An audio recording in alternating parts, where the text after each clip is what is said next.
안녕하십니까. 춘추 자격증 시대입니다. 자, 오늘부터 이제 들어가는 거, 이제 필기 과목의 계산 문제요. 그래서 실기에 나올 법한 계산 문제, 요거를 쭉 해드릴 건데, 그냥 뜬금없이, 회로이론이란 과목 하나를 쫙 하면서 계산 문제만 쫙 뽑아서 하면, 이게 뭐 하는 소린지를 몰라요. 그래서 여러분은 지금 우리가 어디를 가고 있다는 걸 꼭 아셔야 돼요. 그래서 여러분들 왜 그 놀이동산 같은 거 가면 지도 받죠. 네, 지도 받으면 여기는 무슨 월드, 여기는 사파리 월드, 여기는 뭐 롤러코스터 뭐 이렇게 쫙 있으면 지금 내가 어디 있는지를 체크하고 하나씩 가죠. 그죠? 그리고 다 끝나고 나서 다시 한번 타고 싶은 게 있으면 아까 어디가 좋았어 해서 거기를 바로 찾아가죠. 그죠? 공부도 그게 돼야 됩니다. 그래서 무작정 봐야 되는 게 아니라 회로 이론이 전체가 어떻게 구성되어 있는지 그 구성부터 한번 보도록 할게요. 그래서 여러분들이 만약에 문제가 나왔는데 나 이거 기억이 잘 안 나네. 그럼 바로 찾을 수 있어야 돼요. 예, 그래야 그게 전체적인 그 숲을 보는 그런 공부가 되니까요. 네. 자, 첫 번째로 먼저 우리 말씀드렸듯이 회로 이론을 먼저 공부를 할 겁니다. 회로 이론은 보통 이렇게 구성이 되어 있어요. 기본적인 어, V 이퀄 IR이라는 기본적인 법칙부터 시작해서 요것이 이제 교류로 바뀝니다. 처음엔 이제 직류가 나와요. 자, 적어 드릴게요. 직류가 나와요. 거기서 이제 V 이퀄 IR이라는 공식이 처음 이제 여러분들 앞에 나타나고 그 밖에 뭐 키리오프죠. 키리오프 볼티지로하고 키리오프 커런트로하고 이렇게 두 가지가 나오고 그 다음에 보통 나오는 것이 뭐 휘트스톤 브릿지 정도? 요 정도까지가 보통 직류에서 건드리는 그겁니다. 휘트스톤이요. 자, 두 번째는요. 이게 직류가 나왔네. 그러고 나니까 이제 뭐가 나오냐면 교류가 나오기 시작합니다. 야, 멀리 전송하려니까 야, 직류로 보내서 안 되겠더라. 이게 에디슨의 논리였죠. 이게 아니 논리는 이제 그 테슬라의 논리였고 에디슨이 주장한 건 직류였죠. 예, 이게 에디슨 주장이었고 이게 테슬라 주장이었고 둘이 노벨상 후보까지 됐다가 저 인간이 받으면 나 안 받아. 그리고 둘 다 거절하고 아주 어이없는 그런 일들이 벌어졌었죠. 자, 어쨌든 그 교류가 처음 나오면서 이제 정현파라는 게 나오기 시작합니다.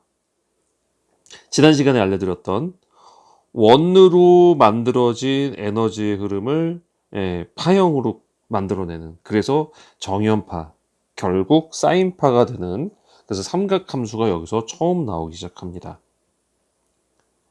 네, 요거 잘 들으셔야 돼요. 지금 이거 대충 하는 거 아니에요. 요거 잘 들으셔야 학수된다.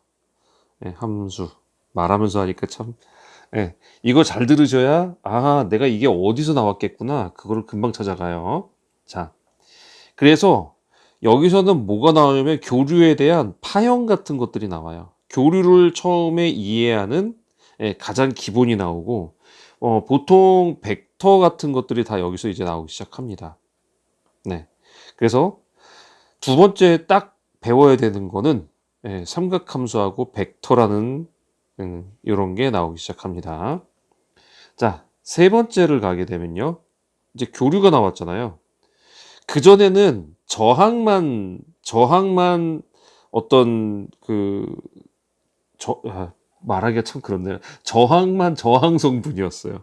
우리 저항 성분이라고 하는 거는 전류의 흐름을 방해하는 성분이잖아요. 그게 저항만 그랬어요. 직류에서는. 근데 교류가 딱 되고 나니까 자, 그동안은 자, 저항이 이렇게 있었어요. 그리고 쭉 가다가 여기에 코일이 있어요. 근데 코일이 꼬불꼬불 하지만 가는 건 가는 거죠. 예. 그리고 콘덴서가 있대요. 근데 콘덴서는 직류가 볼 때는 끊어진 거예요. 단선이에요. 그죠?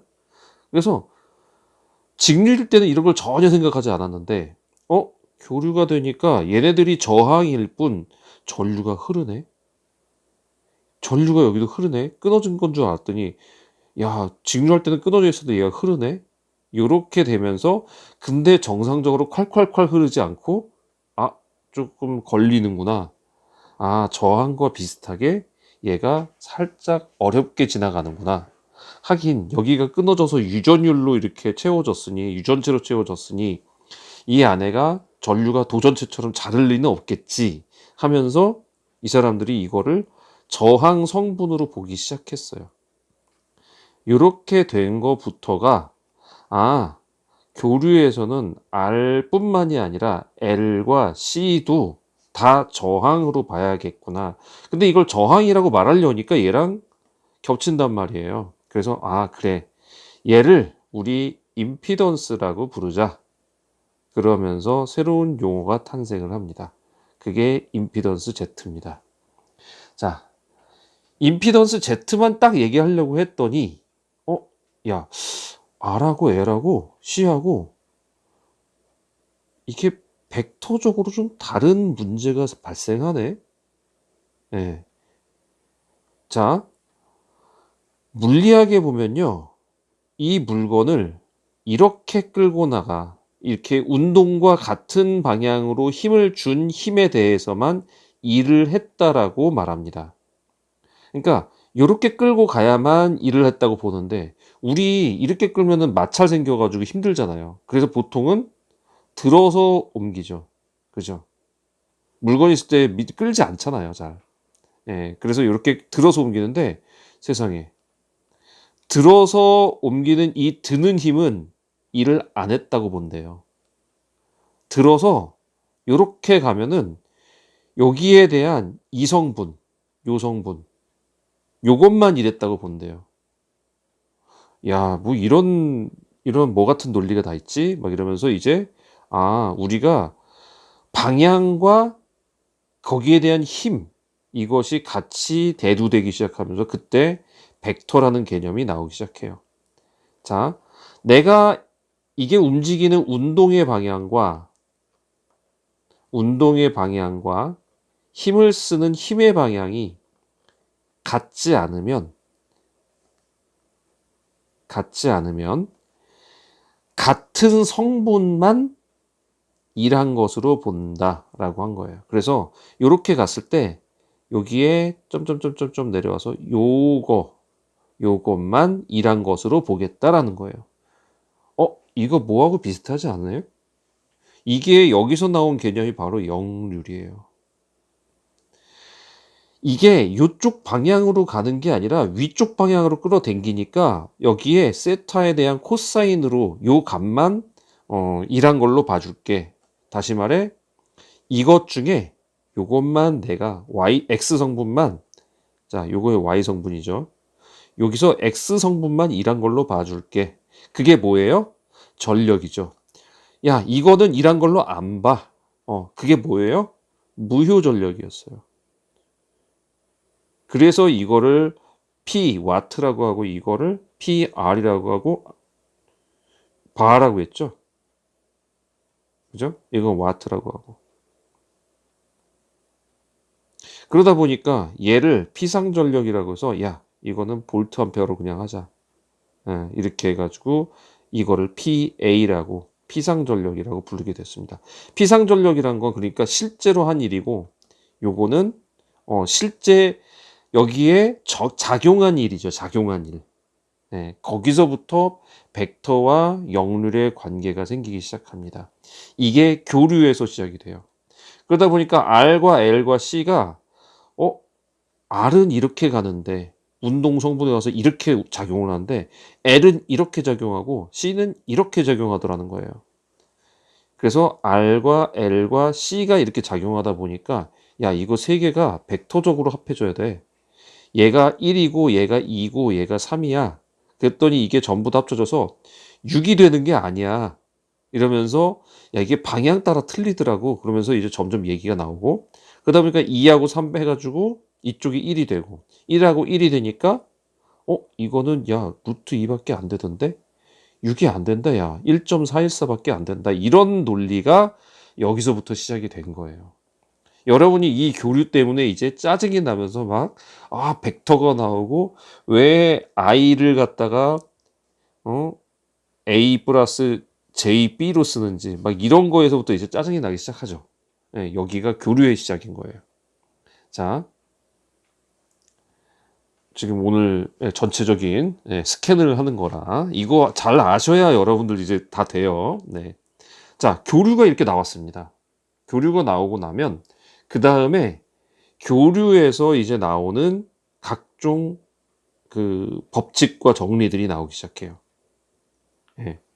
그래서 뭐 중첩 정리, 태분한 정리, 밀만 정리 이런 것들 쭉 나오게 하는데 이거는 사실 직류에서도 포함되긴 하지만 보통 요때 교류에서 같이 나오기 시작하고 자 그렇게 해서 여러 가지 법칙들이 나오기 시작해요. 법칙 그리고 여기서 전력이라는 게 나오기 시작합니다. V하고 I하고의 합작품이 나오기 시작하는 거죠. 자, 여기가 이제 네 번째로 들어가고 다섯 번째로 가면은 자, P라는 게 여기서는 그냥 직류에서는 진짜 V하고 I예요.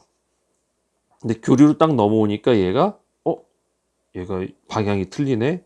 세 개가 합쳐지네. 막 이러면서 루트 3VI가 나오기 시작하죠.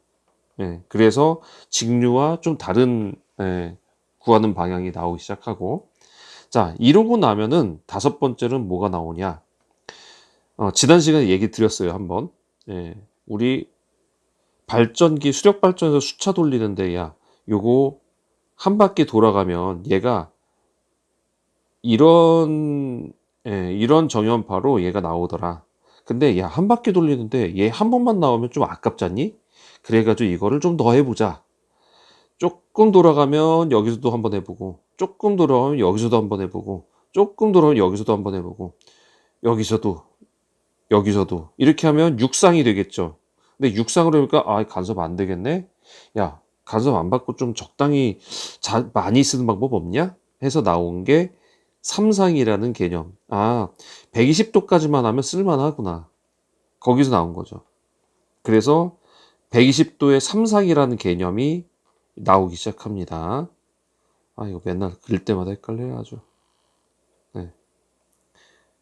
그죠? 여기 맞죠? 그래서 이렇게 들어가죠. 네. 3등분, 120도. 90도 넘어가게 120도고, 3등분. 여기서 시작하는 거죠, 이제. 네. 요렇게, 참. 하여간 이렇게 들어갑니다. 네, 제가 맨날 이거 그릴 때마다, 하여간 막 이런 식으로 나와요. 이런 식으로. 막 이런 식으로. 예. 세 번이 나온 거예요. 우리 한 360도에 세 번이 나온다고요. 이거 개념 아시죠? 예. 이렇게 해서 삼상이라는 게 나와요. 삼상. 세 가지 상이라는 게 나온 거죠. 그러고 나니까 이제, 야, 이게 결정적으로 이제 벡터가 제대로 여기에 들어가는구나. 이 벡터가. 그리고 이게 수시로 계속 바뀌는구나. 여기서 올라갔다 내려갔다 하잖아요. 수시로 계속 바뀌는 거를 식으로 표현하려니까 함수로 표현할 수밖에 없네. 그래서 시료값이라는 거 나오기 시작하고 여기서 여러 가지 사실 시료값은 여기서 나왔어야 되죠. 교류가 처음 나왔을 때. 네, 요 파형에서 사실 시료값은 나왔어야 되겠네요. 네, 그걸로 이제 해석하는 그런 것들이 이제 쭉 나오기 시작해요. 그러면서 이제 삼상이 되다 보니까 야 삼상에 대한 거를 하다 보니까 이거 삼상을 어떻게 우리가 뽑아내야 되냐 그러다 보니까 자 이게 상이 다르게 와야 되잖아요. 그러니까 우리 직선으로 표현할 수가 없잖아요. 돌아갈 때마다 상이 다르게 나와야 되는데 그래서 그 삼상을 받아내기 위한 방법으로 나온 게 바로 여섯 번째 Y 결선과 델타 결선이라는 게 나오기 시작합니다. 결선 방법이라는 게 나오기 시작해요. 상을 달리해서 받아내는 방법. 그러니까 저쪽에서 삼상을 보냈으면 받는 곳에서도 삼상을 다시 분해해 가지고 써야 되잖아요. 그 방법이 이제 결선 방법으로 나오기 시작해요. 그래서 Y 결선, 델타 결선, 근데 뭐 결상이 하나 되면 V 결선 막 이렇게 나오고, 아, Y 결선인데 결상이 돼 버리면 이거는 삼상을 다 제대로 공을 못 하니까 이거는 역 V 결선 막 이러면서 막 얘기가 나오는데, 역 V 결선 별거 아니에요. V가 뭐 잘못된 게 아니라 여기가 하나 끊어지면 이건 V가 되잖아요. 근데 Y자가 하나가 끊어져 버리면 이거는 이렇게 됐으면 V인데 이렇게 돼 버렸잖아요. 그래서 요거에 반대되는 마이너스하고, 예, 두 개에 대해서 들어간다 해가지고 이거를 역 V라고 말하는데, 어찌됐든 이런 결선 방법에 대한 것들이 바로 이 삼상 때문에 나오게 되기 시작합니다. 그리고 결선이 나오는 거죠. 자, 그리고 나면 이제 여기까지 잘 나온 것들이 이제 요거는 평형이 이루어졌을 때 얘기예요. 그러니까 상이, 자, 상이 이런 그래프에서 첫 번째 상, 두 번째 상, 세 번째 상이 정확하게 120도와 이 진폭이 똑같으면서 계속 이렇게 이루어진 거를 볼 때, 이럴 때 이제 지금까지가 먹혔던 거예요. 그런데 이게 항상 이렇게 나온다는 보장이 없죠. 얘는 여러분들 아마 일해 보신 분들 아시겠지만, 얘는 220도인데 220 볼트죠. 도랜다. 아, 죄송합니다. 말이 막 헛나와요. 예, 120도 하고 이게 220 볼트가 나와요. 근데 이쪽은 217 볼트가 나오고 여기는 25 볼트가 나와요. 자, 힘의 크기가 약간 다르죠. 그죠? 네. 이러다 보니까 평형이 이루어지지 않을 수도 있어요. 그리고 이거는 그래도 오차 범위 안에라도 들어가요. 이게 심각하게 달라져 버릴 경우, 평형하고 완전히 깨져 버리는 경우가 생기죠. 그죠? 그래서 대칭 좌표법이란 게 나오고 불평형률이라는 게 나오기 시작합니다. 불평형률. 자, 지금 아까 뭐 220V, 217V, 225V 이렇게 나온다고 해도 사실 별로 그렇게 평형이 깨지지는 않아요. 그 전압강하고 거의 비슷하잖아요. 220분의 3이잖아요. 여기 220분의 5고. 그러면 220분의 5면은 얼마인가요? 이거 5%도 안 되죠. 2.5% 되나요? 2.5% 채 안 되네요. 그러니까 이 정도는 무시해도 되는 양이고 이 정도는 평형이라고 봐줄 수 있다 이거예요. 그럼 불평형이 나는 진짜 때는 언제냐? 지락이 발생했을 때. 그때는 확 틀려지죠. 예. 근데 지락이 발생했을 때 뭐가 나와요? 영상전류가 나온다고 보통 알고 계시죠. 예. 그래서 이게 불평형이 딱 해보니까 뭐가 나오더라?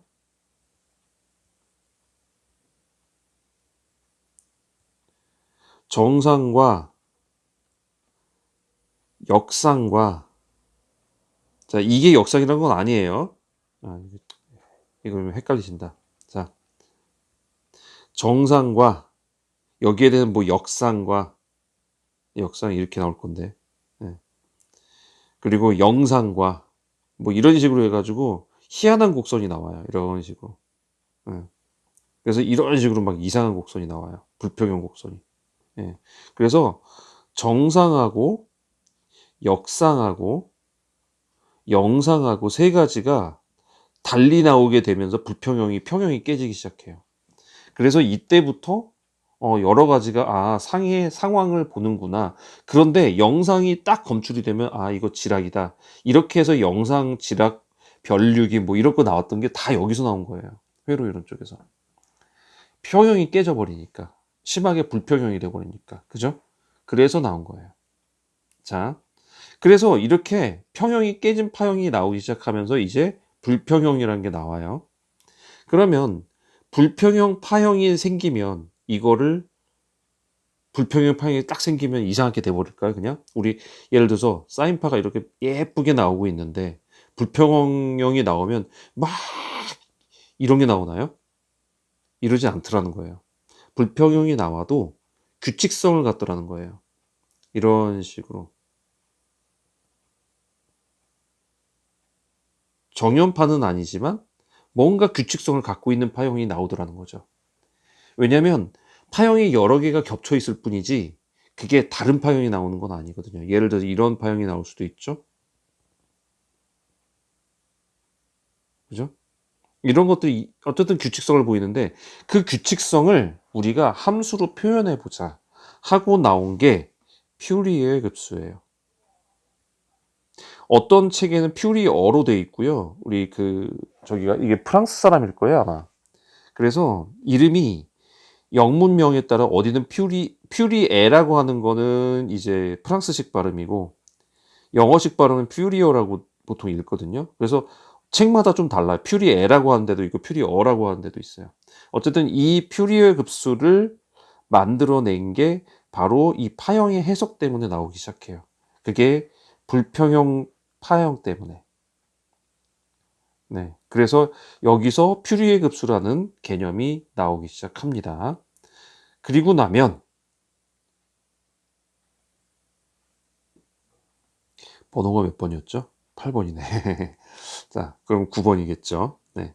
그리고 나면 이제 2단자망하고 4단자망이 나오기 시작해요. 자, 2단자망을 해석하는 것과 4단자망을 해석하는 건데 이게 사실 함수하고 같아요. 우리가 함수는 이거 선생님들이 많이 옛날에 이렇게 썼을 거예요. 주머니. 그죠? 주머니에 A를 넣었더니 B가 나왔다. 근데 여기가 곱하기 3이면 얘는 B는 3A가 된다. 이거를 바로 함수라고 그랬고 이제 이거를 변수라고 그런 거고. 그죠? 그래서 이런 식으로 함수를 만드는 거였죠. 근데 망도 마찬가지예요. 두 개의 단자가 나오는 그 사이가 뭐가 있는지를 몰라요. 어떤 특성이 있는지. 네 개의 단자가 나오는 이런 곳에서 뭐가 있는지 몰라요. 그래서 여기에 대한 거를 나오는 게 해석하는 방법이 나오는데 네 개 단자를 해석할 때 바로 2x2 행렬이 나오기 시작해요. A, B, C, D. 그래서 이거를 해석하는 방법이 2단자, 4단자 망이 나오게 됩니다. 그 다음에 망에서 이게 망이란 건 네트워크이죠. 회로의 네트워크에서 이런 앞에까지의 모든 상황이 그 회로의 망에서 이루어지는 것을 해석하는 것. 그게 바로 2단자망, 4단자망으로 나오기 시작하고요. 그 다음에 10번째네요. 그리고 나면 이제 약간 이제 어려워지죠. 예, 분포정수 회로 뭐 이런 거는 이제 위에 같이 여기에 포함된다고 하고.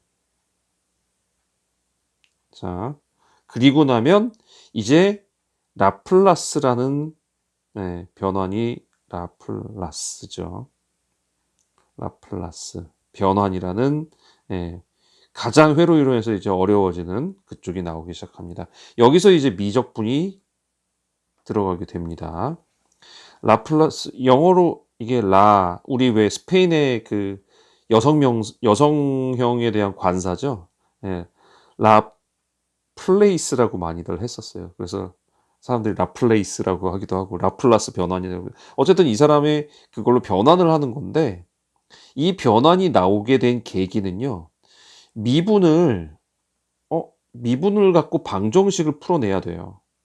그러니까 미분으로 끝내는 거는 그냥 우리 순간의 어떤 그 곡선에 이 접선을 구하는 그것뿐인데 그래서 이 그래프에 대한 순간 변화량을 미세하게 나누는 게 미분인데 나눌 분자잖아요. 미세할 미자고요. 미세하게 나누는 게 미분이고 쌓을 적자잖아요.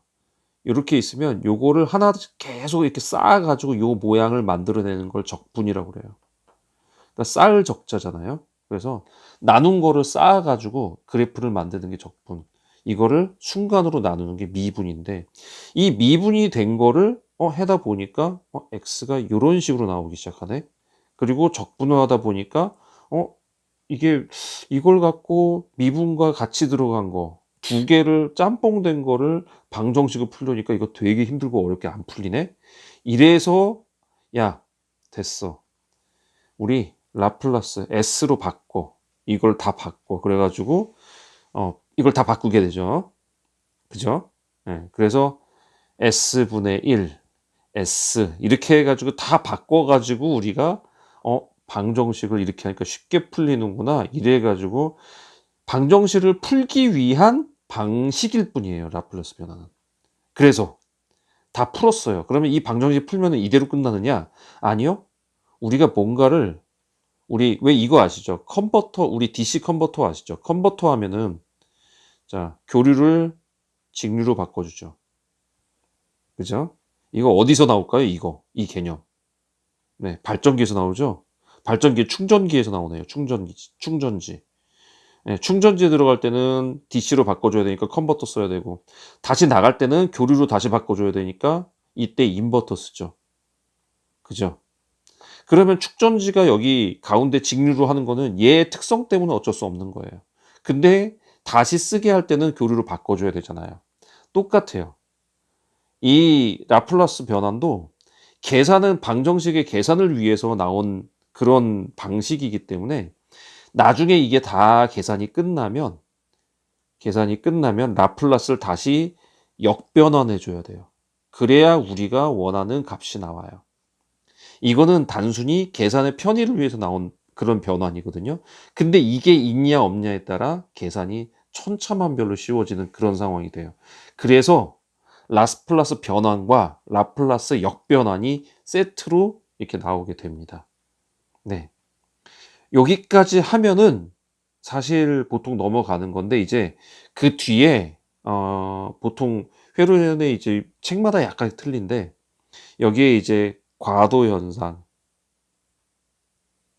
그리고 전달 함수 뭐 이런 거를 덧붙이는 그런 곳이 그런 회로 이론들 책들이 있어요. 근데 사실 일반적인 그 영문서적에선 여기까지가 보통 마무리가 지어지거든요. 그래서 여기는 그냥 그 번외편 뭐 이런 식으로 보시면 될 것 같아요. 그래서 여기까지가 사실 회로 이론에 대한 얘기였어요. 다시 한번 돌아볼게요. 쭉 지금까지 쭉 설명드렸지만 한번 쭉 돌아볼게요. 자, 회로 이론은 처음에 건전지로 우리 쓰는 직류만 나왔어요. 그러다가 이게 전기로 뭔가를 멀리 보내주다 보니까 교류라는 개념이 나오기 시작해요. 교류가 나오다 보니까 야, 우리가 알던 R만 저항이 아니더라. 그래서 임피던스라는 개념이 나오기 시작하고 임피던스라는 개념이 나오면서 사실 L과 C도 저항 성분인데 얘들은 무효 성분이라고 해서 얘들을 리액턴스라고 이름을 부르게 되죠. 네. 이거는 참고로 알아주시고. 그래서 이걸 X라고 표현하고 이걸 Z라고 표현한 거였죠. 자, 이렇게 교류로 나오면서 RLC가 나오게 되고 그러면서 전력이 VI가 아니라 루트 3VI가 되면서 이제 그 바뀌게 되고 그리고 나서 여기다가 야, 우리 기왕 교류된 거 한 번 쓰지 말고 세 번을 한꺼번에 쓰자. 그래가지고 삼상이란 개념이 나오고 삼상이란 개념이 나오다 보니까 도를 받을 때 수신하는 곳에서 수전이라고 해야 되겠죠. 예, 전기를 수신하는 쪽에서 이거를 삼상을 나눠서 받아야 되다 보니까 결선 방법이란 게 생겨서 Y하고 델타라는 개념이 나오기 시작하는 거죠. 그리고 나니까 여기서 이제 벡터의 개념이 나오기 시작하고 왜냐면 상이 달라지니까. 그래서 벡터의 그거를 뭐 다 보면서 이렇게 하다가 이제 이게 깔끔하게 나오면 평형이었는데 늘 깔끔하게 나오지는 않더라. 그래서 불평형이 나오기 시작하면서 정상과 역상과 영상이 나오기 시작하고 그러다 보니까 불평형도 어느 정도 규칙성은 보이더라. 그 규칙성을 함수로 만들어 보자 라고 나온 게 퓨리어 급수고요. 그리고 나서 이 규칙성이 있는 것까지 다 설명이 끝난 다음에 회로를 해석하는 방법으로 나온 게 2단 자망, 4단 자망이고요. 이 함수에 대해서 미분과 적분이 들어가게 되면 계산이 복잡해지네. 그러면서 나온 게 라플라스 변환이고 변환으로 계산을 쉽게 했으면 우리가 원하는 값을 얻어야겠네. 그럼 다시 역변환해야겠네. 그래서 라플라스 역변환까지가 나오는 게 바로 여기까지가 회로 이론입니다. 자, 지금까지 보신 것들 대충 개념은 위치가 어딘지는 아셔야 돼요. 그래서 아, 이게 라플라스구나. 아, 이게 퓨리어 급수구나. 아, 이게 어디서 나온 거구나. 또 이렇게 삼상으로 나오다 보니까 우리 뭐가 붙었죠? 이제 그다음에는 P 뒤에 VI 코사인 세타가 또 붙게 되죠. 예. 이거는 삼상의 잔재고 이거는 교류의 잔재고 그렇게 해 가지고 우리가 다 들어가는 이 모든 게 시작이 됩니다. 자. 그러고 보니까 이거네요. 이것도 삼상이 저긴 포함이 되긴 하네요. 어쨌든 요렇게 해서 회로 이론이 이런 식으로 구성되어 있으니까 여러분들이 이걸 보면서 이제 앞으로 '아, 어디에서 뭘 배우고 있구나. 여기에 계산이 이런 게 나오는구나.'라는 것을 여러분들이 보면서 이제 회로이를 공부하도록 하겠습니다. 오늘 첫 시간이라 회로 이론 전체 스캔해 드렸어요.